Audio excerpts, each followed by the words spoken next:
बहुत कोशिश करने के बाद भी हम वही जायकेदार ठेले वाले खुशबूदार बर्गर के शामी कबाब नहीं बना पाते हैं, जो ऊपर से क्रिस्पी होते हैं, अंदर से सॉफ्ट और रेशेदार होते हैं, खुशबूदार होते हैं और बहुत ही जायकेदार होते हैं। तो आज मैं आपके लिए ठेले वाले अंडे वाले बर्गर के शामी कबाब की रेसिपी लेकर आई हूँ। तो चलिए इस मज़ेदार से शामी कबाब की रेसिपी को देख लेते हैं। तो ठेले वाले शामी कबाब बहुत ही जायकेदार होते हैं और उनकी खुशबू इतनी मज़ेदार होती है कि दूर दूर तक इनकी खुशबू आती है। तो उसके लिए मैंने यहाँ पर आधा किलो बीफ का रूखा गोश्त ले लिया है। आधा किलो हमने गोश्त लिया है और यहाँ पर एक पाव से थोड़ी सी ज़्यादा ही मैंने चने की दाल ले ली है। तो चने की दाल को मैंने 2 घंटे पहले धोकर भिगो दिया था, सोक कर लिया था। इसके पानी को हमने स्ट्रेनर के अंदर डालकर इस तरह से निकाल लिया था। तो चने की दाल भी ऐड कर दी है। इसके साथ ही मैं इसमें एक कश्मीरी लाल मिर्च ऐड कर देती हूँ, इससे कलर बहुत ही अच्छा सा आएगा। बहुत ही अच्छी सी खुशबू के लिए हम इसमें कुछ गरम मसाले ऐड करेंगे। तो हमने यहाँ पर ले ली हैं 2 बड़ी इलायची, तो 2 बड़ी इलायची ऐड कर दी हैं, 2 दालचीनी के टुकड़े ऐड कर दिए हैं, 2 हरी इलायची ऐड कर दी हैं। इसके साथ ही मैंने यहाँ पर 8 से 9 लौंग इसके अंदर ऐड कर दी हैं और इसके साथ ही हम इसके अंदर 3 तेज़ पत्ते ऐड कर देते हैं। तो ये छोटे छोटे से तेज़ पत्ते मैंने ऐड किए हैं। जायफल और जवत्री के टुकड़े हमने ऐड कर दिए हैं। 1 टीस्पून साबित काली मिर्च, 1 टीस्पून सफ़ेद ज़ीरा और 1 टीस्पून काला ज़ीरा ऐड कर दिया है।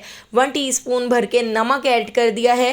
हाफ़ टी स्पून लाल पिसी हुई मिर्चें और इसके साथ ही हाफ़ टी स्पून हम इसमें हल्दी पाउडर ऐड कर देते हैं।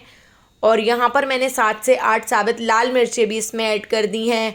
2 टेबल स्पून हम इसमें लहसुन अदरक का पेस्ट ऐड कर देते हैं और 2 टेबल स्पून भरकर ही हम इसके अंदर ऐड कर देते हैं साबित धनिया। ठेले वाले शामी कबाब बिल्कुल इसी तरह से बना के तैयार करते हैं, उसमें वो दाल थोड़ी ज़्यादा ही ऐड करते हैं और गोश्त थोड़ा कम ही होता है। तो देखिए अब हम इसके अंदर ऐड कर देते हैं एक बड़ा बंच लहसुन का। तो लहसुन भी हमने साबित इसके अंदर ऐड कर दिया है और एक बड़े साइज़ की प्याज ऐड कर दी है, जो हमने इस तरह रफली कट कर ली थी।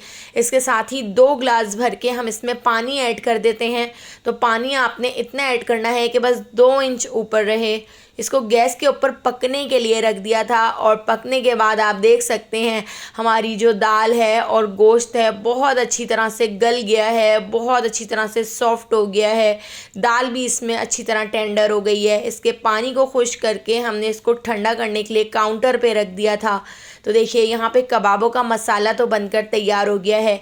अब हम इसको पीस लेते हैं। तो इसको पीसने के लिए मैंने यहाँ पर एक चॉपर ले लिया है। तो चॉपर के अंदर हम इसको पीस लेंगे। आप चाहें तो दाल घोटने वाली डोई से भी इसी पतीली के अंदर इसको अच्छी तरह से कूट सकते हैं, अगर आपको बहुत अच्छा सा रेशा चाहिए, या आप इसको सिल के ऊपर भी पीस सकते हैं। लेकिन चॉपर में बहुत ही जल्दी और बहुत ही आसानी से पिस जाता है, तो इसलिए मैंने चॉपर में ही पीस लिया है।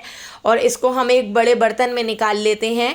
बिल्कुल इसी तरह से सारे कबाब के मसाले को हमने पीस लिया है और सारे मसाले को हमने इस तरह से एक बड़े तसले में निकाल लिया है ताकि मिक्सिंग करने में आसानी हो। ये शामी कबाब बहुत ही क्रिस्पी, सॉफ्ट और रेशेदार बनकर तैयार होते हैं। हमने इसमें कोई अंडा वगैरह ऐड नहीं करना है, क्योंकि ठेले वाले इसके अंदर बिल्कुल भी अंडा वगैरह या बहुत सारी चीज़ें ऐड नहीं करते हैं। तो बस हमने यहाँ पर थोड़ा सा बारीक कटा हुआ हरा धनिया और पुदीना ऐड किया है।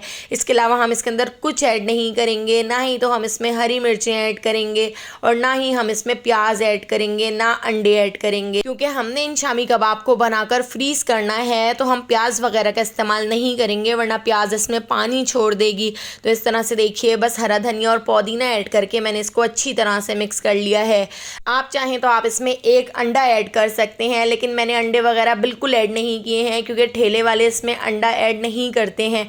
बस इसी तरह से वो ढेर सारे शामी कबाब बनाकर सेल करते हैं, इस तरह से उसका बर्गर बना लेते हैं। तो सारे शामी कबाब बनाकर देखिए मैंने इस तरह से रख लिया है।